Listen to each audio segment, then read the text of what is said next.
j'espère que tu vas bien. Je te retrouve du coup dans une nouvelle vidéo où j'aimerais te parler de la maîtrise des émotions pour t'aider à comprendre comment mieux gérer tes émotions négatives au quotidien.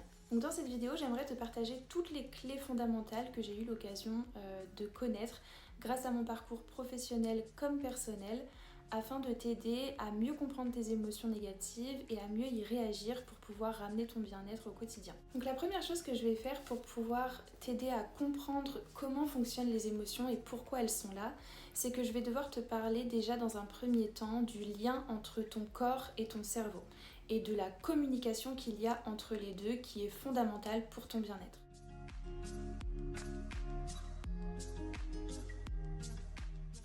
Donc ce que tu dois savoir dans un premier temps, c'est que ton bien-être physique comme mental, il est là grâce à la communication qu'il y a entre ton cerveau et ton corps.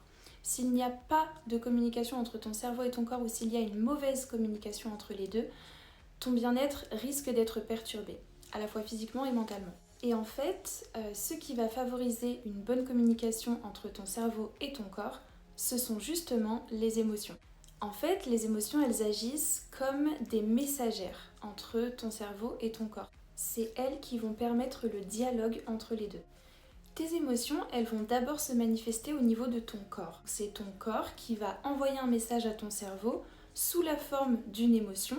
Et derrière cette émotion, là je parle notamment des émotions négatives, derrière cette émotion négative, il y a un besoin. Le message de ton émotion négative, c'est un besoin à nourrir.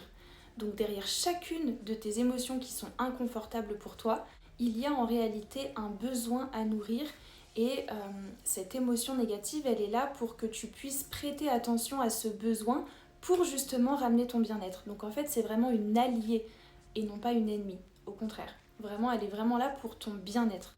Et donc celui qui a justement le rôle d'analyser l'émotion pour comprendre le message qu'il y a derrière, c'est-à-dire comprendre le besoin qu'il y a derrière cette émotion, c'est justement ton cerveau. Donc une fois que l'émotion a été transmise par le corps et est arrivée au cerveau, eh bien le cerveau va analyser l'émotion, il va comprendre pourquoi elle est là, à quoi elle renvoie et quel besoin est caché derrière cette émotion, quel besoin a besoin d'être nourri. Une fois que ton cerveau a compris quel était le besoin caché derrière l'émotion négative, il va pouvoir réfléchir à des stratégies pour combler ce besoin, pour nourrir ce besoin.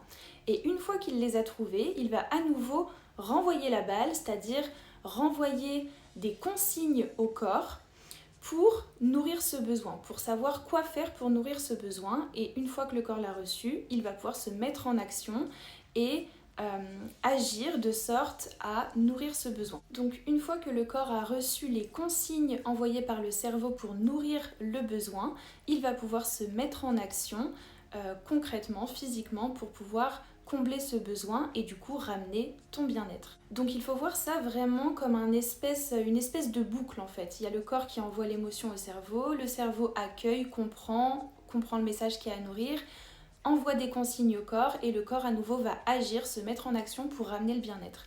Et en fait c'est une boucle comme ça qui communique et c'est vraiment grâce à cette boucle et à cette communication que tu vas pouvoir te sentir bien à la fois physiquement et mentalement, nourrir tous tes besoins, etc. Pour que tu puisses y voir un petit peu plus clair, je vais te réexpliquer exactement ce que je viens de te dire, mais sous forme de schéma, au cas où ce serait pas forcément clair à l'oral. Alors du coup, donc on se retrouve avec le petit schéma. Donc comme tu peux le voir à gauche, tu as du coup le corps et à droite, tu as le cerveau. Donc bien évidemment, ce schéma-là, il est simplifié par rapport à la réalité parce que tu t'imagines bien que dans la vraie vie, c'est beaucoup plus compliqué que ça. Mais pour que tu puisses comprendre l'impact de tes émotions, leur utilité et leur fonctionnement, ça sera largement suffisant. Donc la première étape, c'est au niveau du petit 1 que tu vois à gauche, où le corps va envoyer une émotion au cerveau pour transmettre un besoin. Le cerveau va ensuite réceptionner ce message, donc réceptionner l'émotion, et il va l'accueillir pour comprendre et analyser le besoin qu'il y a derrière. C'est du coup ce que tu peux voir au niveau du petit 2 à droite, et c'est donc la deuxième étape de la petite boucle.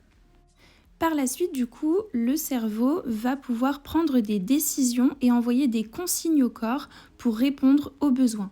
Donc c'est au niveau vraiment de l'étape 3 à droite où le cerveau va vraiment trouver des stratégies pour répondre à la problématique, c'est-à-dire répondre aux besoins. Et enfin, on va avoir la quatrième étape de la petite boucle, donc à gauche, où le corps va pouvoir du coup réceptionner ces consignes et se mettre en action pour répondre à la problématique, répondre aux besoins et du coup ramener ton bien-être. Pour t'illustrer cette communication entre ton corps et ton cerveau de la manière la plus simple possible, je vais te donner un exemple très primitif. Cet exemple, c'est la sensation de faim. Donc c'est une sensation, pas une émotion, mais ça fonctionne exactement de la même manière. Lorsque tu ressens une sensation de faim, tu vas par exemple avoir des gargouillis dans le ventre. Donc ton corps va envoyer cette sensation de faim à ton cerveau. Ton cerveau, il va accueillir cette sensation, il va se dire ok, le corps ressent cette sensation, qu'est-ce que ça veut dire? Ah bah effectivement, on n'a pas mangé depuis un bon moment. Quel est le besoin? Manger, nourrir le corps. Une fois que ton cerveau il a reçu la sensation de faim, qu'il l'a comprise, analysée et qu'il a compris que le besoin qui se cachait derrière c'était d'alimenter le corps, il va pouvoir envoyer des consignes au corps en lui expliquant quoi faire pour combler le besoin. Donc par exemple, on va aller à un supermarché, s'acheter de quoi faire un bon petit plat pour pouvoir alimenter le corps et lui apporter toutes les ressources dont il a besoin.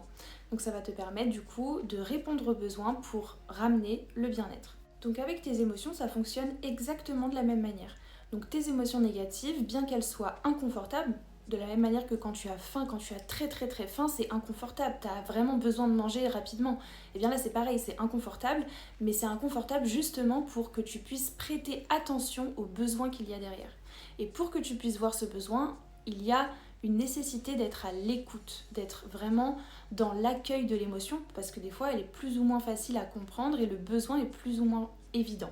Donc maintenant que tu vois un petit peu plus clair sur la communication entre ton corps et ton cerveau, on va pouvoir voir justement comment réagir à tes émotions négatives de la meilleure manière possible, qu'est-ce qui est à éviter et qu'est-ce qui est à favoriser pour ton bien-être. Donc parmi les manières de réagir à une émotion négative, on va en retrouver 3 qui sont à éviter et 3 qui sont à favoriser. Donc l'idée, ça va être de prendre conscience de celles qui sont à éviter afin de les détecter lorsque tu les utilises pour pouvoir les remplacer par d'autres stratégies qui sont plus adaptatives et qui vont mieux ramener ton bien-être. Donc je vais commencer par te présenter les 3 stratégies de régulation émotionnelle inadaptatives, c'est-à-dire celles qui sont à éviter.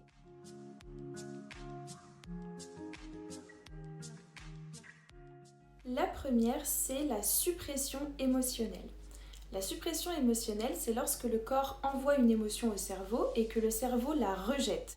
C'est lorsque l'on tente de supprimer une émotion négative au lieu de l'accueillir pour comprendre ce qu'elle essaye de nous dire. Le problème lorsque tu tentes de supprimer une émotion négative, c'est que tu vas créer ce qu'on appelle une dissonance cognitive. La dissonance cognitive, c'est quand il y a 2 choses à l'intérieur de toi qui s'opposent, qui se confrontent et qui ne vont pas dans le même sens et qui sont créatrices du coup d'un conflit intérieur. Et ça, c'est très douloureux pour la psyché et ça va à l'encontre de ton bien-être. Donc ici, par exemple, on va avoir le corps qui ressent une émotion et le cerveau qui lui dit de ne surtout pas la ressentir. Donc ça s'oppose, ça crée un conflit intérieur et c'est contre-productif. En plus de ça, ça va augmenter encore plus l'émotion négative parce que vu que tu ne te mets pas à l'écoute de son besoin parce que tu rejettes l'information, eh bien elle va t'envoyer le message encore plus fort pour te dire « Eh oh, je suis là, il y a un besoin qui a besoin d'être nourri, si tu l'écoutes pas, je vais l'envoyer encore plus fort ». La deuxième stratégie de régulation émotionnelle inadaptative, donc à éviter, c'est la rumination mentale. La rumination mentale, c'est lorsque le cerveau reste bloqué sur les mêmes pensées en boucle et en boucle et en boucle. De manière un peu plus concrète, c'est comme si tu restais bloqué au stade numéro 2 de la petite boucle, c'est-à-dire là où ton cerveau a accueilli l'émotion négative mais qu'il reste en boucle sur l'aspect négatif de la situation sans trouver de solution, sans enclencher de consignes pour répondre au problème en fait, pour nourrir le besoin. Il reste bloqué au stade de l'analyse mais il n'enclenche pas d'action concrète pour répondre au problème. Et la rumination mentale, elle est nourrie par l'entretien de tes pensées négatives vis-à-vis de ce sur quoi tu n'as plus de contrôle, ce qui du coup te fait stagner sur l'aspect négatif de la situation plutôt que sur les solutions au problème. Et enfin, la troisième chose à éviter dans la réaction aux émotions négatives, ça va être les évitements comportementaux. Les évitements comportementaux, c'est tout simplement comme son nom l'indique, lorsque l'on va éviter des situations qui nous mettent dans une posture inconfortable. En fait, le fait d'éviter des situations plutôt que de s'y confronter, ça va maintenir nos peurs, nos jugements négatifs, nos croyances limitantes vis-à-vis de cette situation. Pour vérifier que vous avez bien tout suivi, on va faire un petit test. Donc je vais vous donner des exemples et vous allez me dire si c'est un évitement comportemental, une suppression émotionnelle ou bien de la rumination mentale. Ce midi, je mange chez mes grands-parents, mais je sais que sur la route, il y a une voisine qui a un chien et j'ai super peur des chiens. Donc je pense que le mieux, c'est que je fasse tout le tour de la ville. Comme ça, au moins, je vois pas de chien et ça sera mieux. Il s'agissait d'un évitement comportemental. Punaise, je passe à l'oral dans 10 minutes. Je suis trop stressée. Non, mais c'est pas possible. Je peux pas là. Je suis trop stressée, j'ai vraiment pas envie de passer. Non mais il faut surtout pas que je stresse. Faut surtout pas que je stresse parce que sinon ça va être encore pire. Je vais tout louper, je vais dire n'importe quoi, je vais bégayer. Non, il faut vraiment pas que je stresse. On arrête de stresser. Il s'agissait d'une suppression émotionnelle. Non mais tout à l'heure, je me suis cassé la figure en plein milieu du lycée. Non mais franchement, c'était vraiment la honte. En plus, je suis devenue toute rouge, il y a tout le monde qui a rigolé, enfin vraiment, c'était super malaisant. Il s'agissait, sans surprise, de la rumination mentale.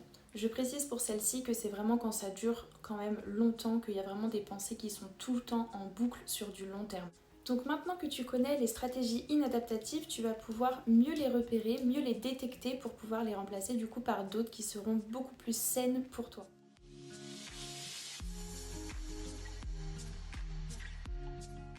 La première bonne manière de réagir à une émotion négative, ça va être déjà l'acceptation. À travers l'acceptation, on peut voir différentes choses. La première, ça va être déjà l'accueil de ton émotion. C'est-à-dire la partie, tu sais, numéro 2 de la petite boucle, où ton cerveau va venir vraiment accueillir l'émotion négative, la comprendre, comprendre le besoin qu'il y a derrière, etc. L'acceptation, ça va aussi être le fait de s'autoriser à ressentir. Le fait vraiment, tu sais, de ne pas rentrer dans une dissonance, au contraire, de vraiment s'autoriser à ressentir, se mettre à l'écoute, etc. avec beaucoup de bienveillance. En fait, le fait d'être dans l'acceptation de ton émotion, c'est-à-dire d'être dans l'accueil de cette émotion, ça va permettre de recréer l'harmonie entre le cerveau et le corps parce qu'ils vont aller dans le même sens.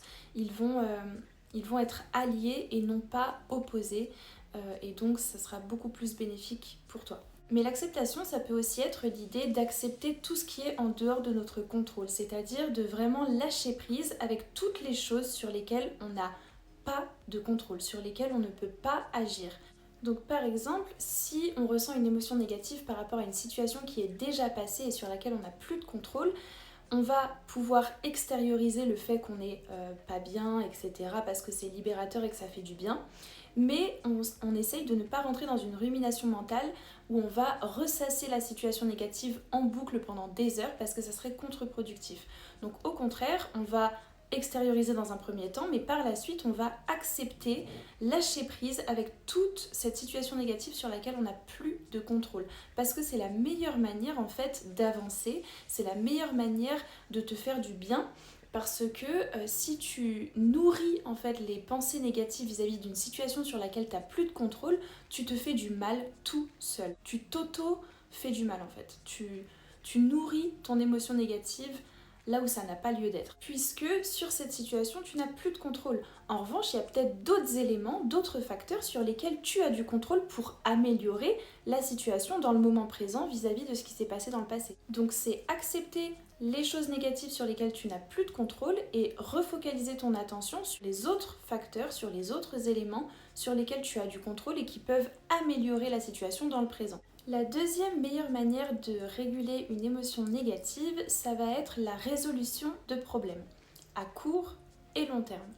Donc c'est une stratégie qui se fait en deux temps. On a le court terme et le long terme. C'est tout simplement la phase 3 de la petite boucle où le cerveau va trouver des stratégies pour répondre aux problèmes, pour du coup nourrir le besoin. En général, quand on a une émotion négative, on a l'aspect négatif de l'émotion que l'on a besoin d'extérioriser et la source de l'émotion que l'on a besoin de régler entre guillemets. Donc c'est pour ça qu'il va y avoir deux temps. Donc en fait, l'idée de la résolution de problème, ça va être de réagir à la fois pour extérioriser l'aspect négatif de l'émotion sur le moment présent et à la fois de régler la problématique sur le long terme en travaillant sur la source du problème, c'est-à-dire sur la source de ton émotion négative. Parce qu'en général, quand tu as une émotion négative, tu as un besoin présent que tu as envie de faire là maintenant tout de suite et un besoin plus profond qui renvoie vraiment à la source de ton émotion négative, à la raison pour laquelle tu ressens ça. Si jamais c'est pas très clair, t'inquiète pas, je pense qu'avec les exemples que je donnerai tout à l'heure, ça pourra t'aider à mieux comprendre. Enfin, la troisième stratégie de régulation émotionnelle adaptative, ça va être la réévaluation cognitive.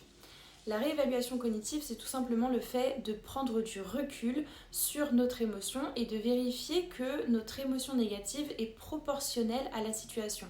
C'est-à-dire, est-ce que l'intensité émotionnelle que je ressens actuellement est cohérente avec la gravité de la situation ou pas. Si j'observe que mon émotion est un peu trop intense par rapport à la situation, c'est probablement qu'il y a une source à cette émotion qui est peut-être un peu plus profonde.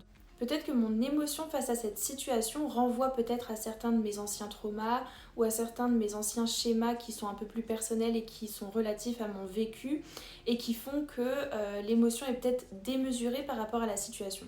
Donc à ce moment-là, c'est important vraiment de prendre du recul sur la situation et de rapporter un regard plus objectif à notre émotion et à la situation. Donc pour illustrer ces trois stratégies de régulation émotionnelle adaptative, c'est-à-dire qui sont saines pour toi, je vais prendre un seul exemple dans lequel je vais utiliser les trois stratégies et je te les noterai au fur et à mesure lorsque je les utilise. Comme ça, tu pourras comprendre concrètement comment elles s'utilisent. Oh là là, je suis super stressée demain, j'ai un gros examen et je sais pas si je me sens vraiment prête. En plus, les derniers jours, j'ai un peu procrastiné, j'ai pas assez révisé, du coup, je me sens super stressée. Bon, j'ai le droit de me sentir stressée, c'est normal. Les examens, c'est toujours un peu stressant, donc c'est normal. Et puis c'est vrai que par rapport à ma procrastination de ces derniers jours, ça arrange pas les choses, mais après tout, je suis humaine, j'ai le droit de faire des erreurs.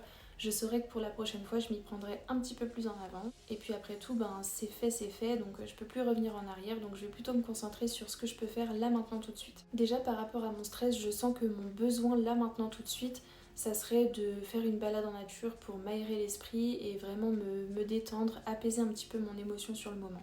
Ensuite, je sais que mon stress il est là parce que j'ai un gros examen demain. Donc ce que je vais faire, c'est que je vais me concentrer sur ce sur quoi j'ai du contrôle. C'est-à-dire que je vais tout donner pour réviser à fond jusqu'à demain. Et comme ça au moins j'aurai zéro regret. Mais je me demande pourquoi je stresse autant à chaque fois que j'ai un examen. Je pense que c'est parce que quand j'étais petite, mes parents ils m'ont tellement mis la pression pour réussir les études, etc. Et que du coup maintenant, je stresse énormément pour les examens. Mais en prenant du recul, je me rends compte qu'une note, ça me définit pas, et puis ça définit pas ma valeur. Et puis en plus de ça, au pire du pire, si je loupe mon examen, je pourrais toujours retenter au rattrapage. Et puis si j'y arrive pas, ça voudra juste dire que j'ai besoin de renforcer un peu mes connaissances. Et puis voilà, c'est pas la fin du monde. Bon allez, je vais aller réviser, je vais tout donner, je peux le faire. Et puis au pire du pire, je le repasserai. Voilà, donc c'est tout pour moi par rapport aux stratégies de régulation émotionnelle.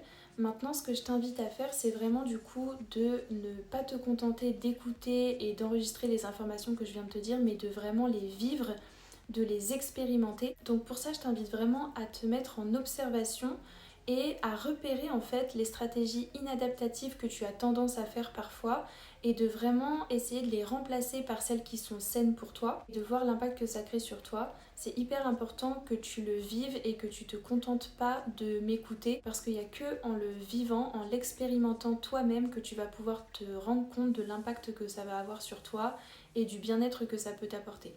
Maintenant, je te laisse du coup avec une petite séance de sophrologie qui est en lien justement avec le fait de se mettre à l'écoute de ses émotions, à l'écoute de ses besoins, etc. Je te laisserai découvrir la séance.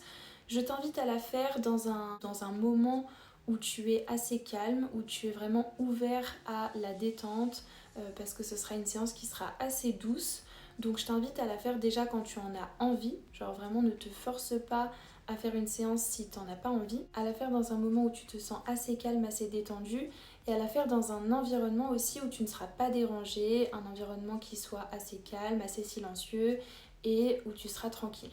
Si jamais il y a ton mental qui prend le dessus pendant la séance avec plein de pensées qui partent dans tous les sens, n'oublie pas ce qu'on a dit, reste dans l'acceptation. Tu accueilles tout ce qui vient, ne cherche pas à supprimer tes pensées, au contraire ça va les augmenter.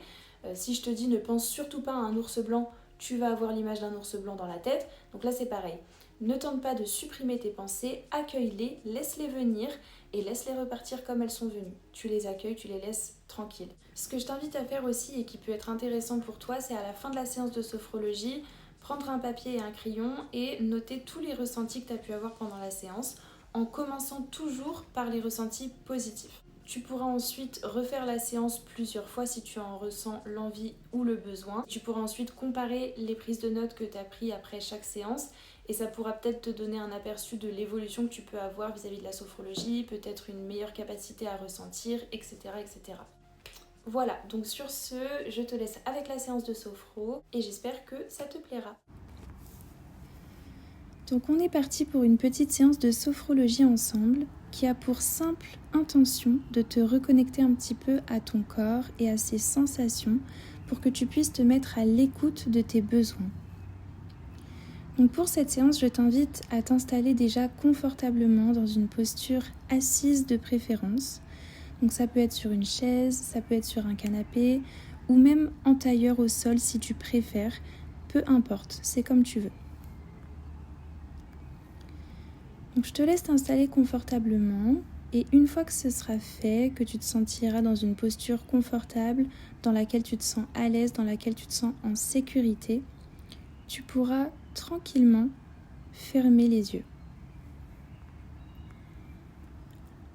Tu peux alors peut-être déjà remarquer que le simple fait de fermer tes yeux, ça te permet d'ores et déjà de te couper un petit peu du monde extérieur et d'être un petit peu plus à l'écoute de ce qui se passe à l'intérieur de toi. Donc je vais t'inviter déjà à te mettre dans une posture d'observation de tout ce que tu ressens là maintenant. Peu importe ce que tu ressens, observe juste.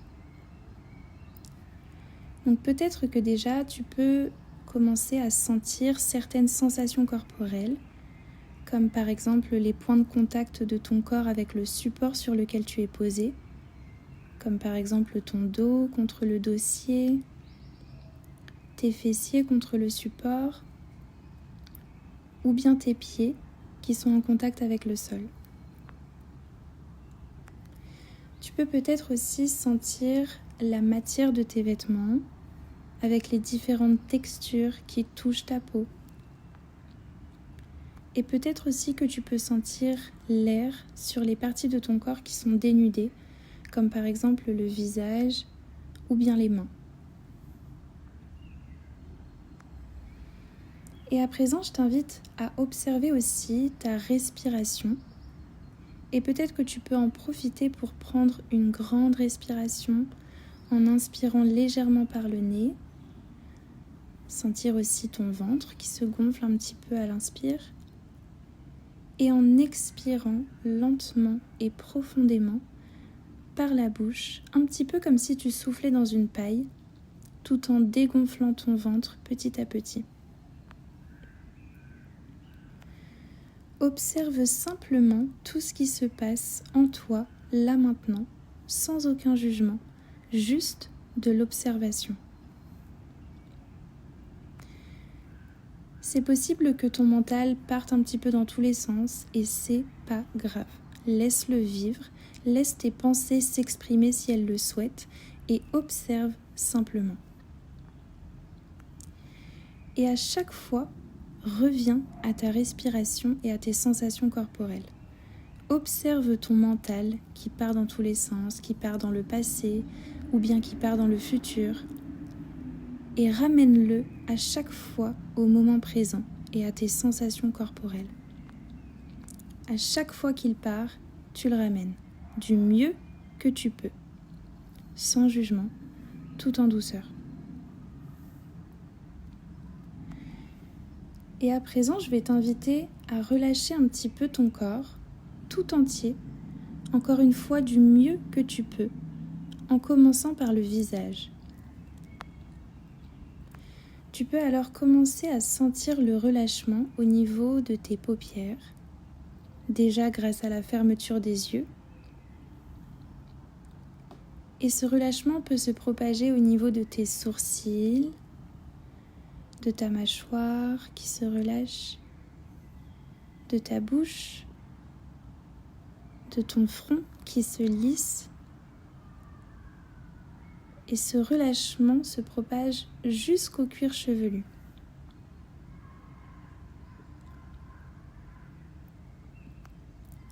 Tu peux alors sentir du mieux que tu peux le relâchement dans ton visage tout entier, dans sa globalité.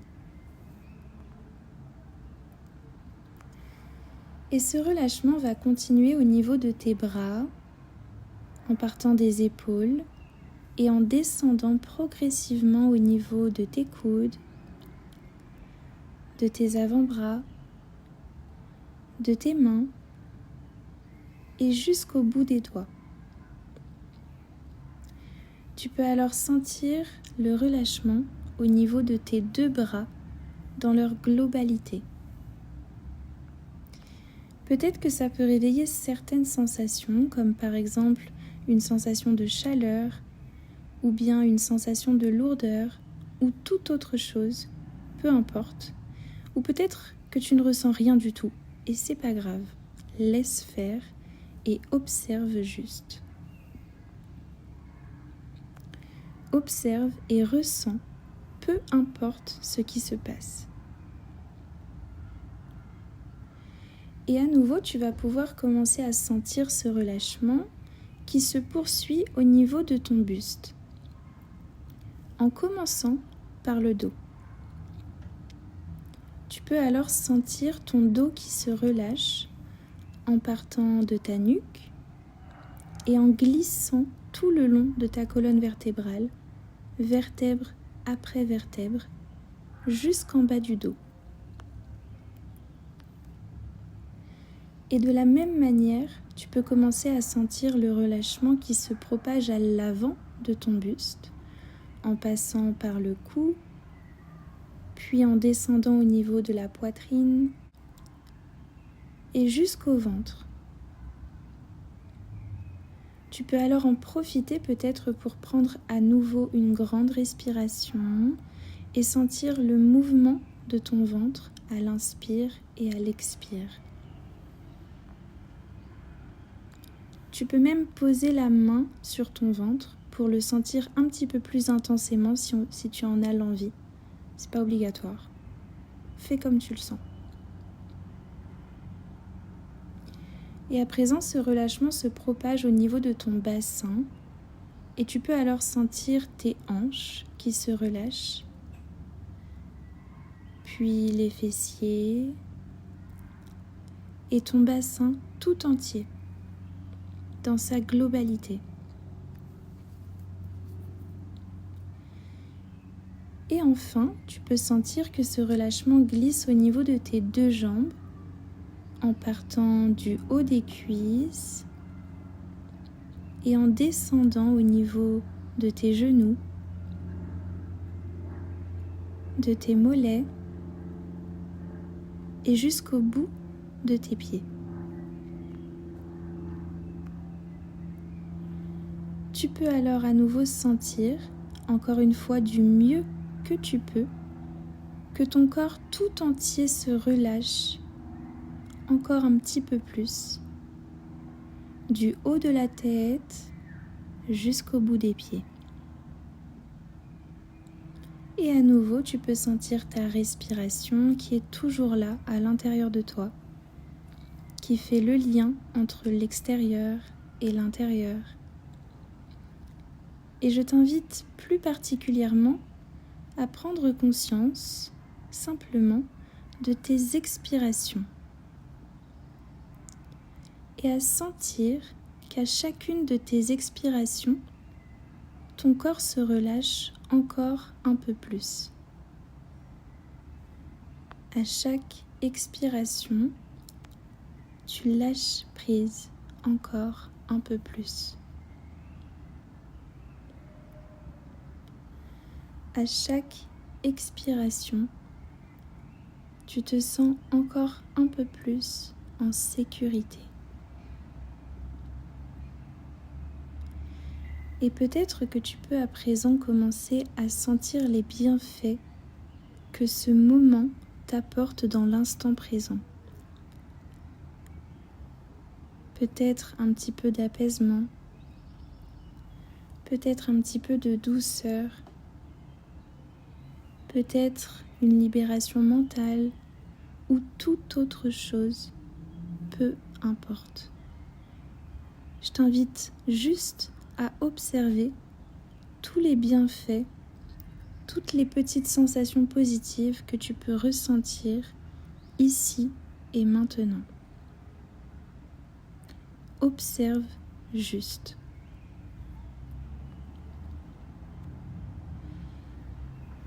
Et maintenant que tu es face à ton corps, je te propose de simplement l'écouter. Écouter ses sensations, écouter ses envies, écouter ses besoins et à laisser venir tout ce qui vient ici et maintenant.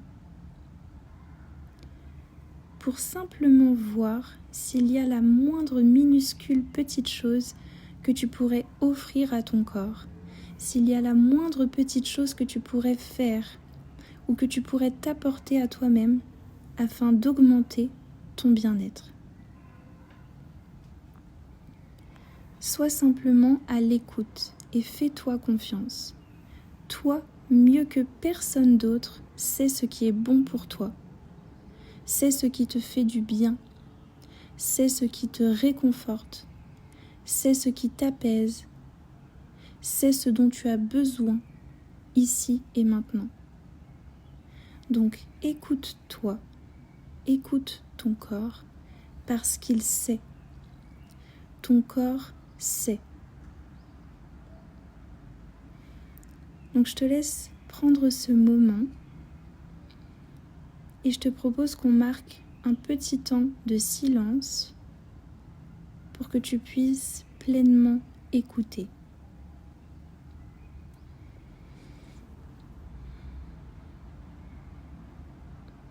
Laisse venir tout ce qui vient.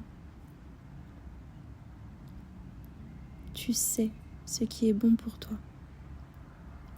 Fais-toi confiance.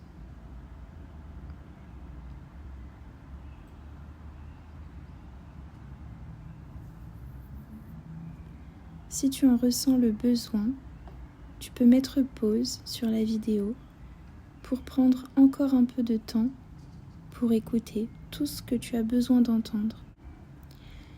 Et quand tu te sentiras prêt ou prête, et seulement à ce moment-là, tu pourras tranquillement revenir un petit peu au monde extérieur, bouger un petit peu tes mains, tes doigts, bâiller si tu en ressens le besoin. Tu peux même t'étirer peut-être ou toute autre chose. Tu peux masser ton visage ou faire tout ce que tu as besoin de faire pour te reconnecter un petit peu à la réalité, tout en gardant tout le positif de la séance, tout en gardant toutes les prises de conscience que tu as pu avoir, toutes les clés que ton corps t'a données, t'a exprimées pour améliorer ton bien-être. Et tu te reconnectes progressivement à la réalité, tu reviens un petit peu à toi, tu t'étires, tu reprends un tonus musculaire normal. Et lorsque ce sera bon pour toi, et seulement à ce moment-là, tu pourras tranquillement rouvrir les yeux afin de reprendre le cours de ta journée. J'espère sincèrement que cette petite séance t'aura plu, qu'elle t'aura apporté, et surtout, n'hésite pas à me faire un petit retour, ça me ferait très plaisir. Et sur ce, je te dis à bientôt.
Sur ce, c'est la fin de cette petite vidéo. J'espère qu'elle t'aura apporté. N'oublie pas de ne pas te contenter d'entendre ce que je te dis, mais de le vivre. N'hésite pas à me faire un petit retour et surtout si tu as des questions, quoi que ce soit, n'hésite pas à me demander, à m'envoyer un petit message en privé et je te répondrai avec grand plaisir. Merci beaucoup pour ton écoute et pour ta confiance et peut-être à bientôt.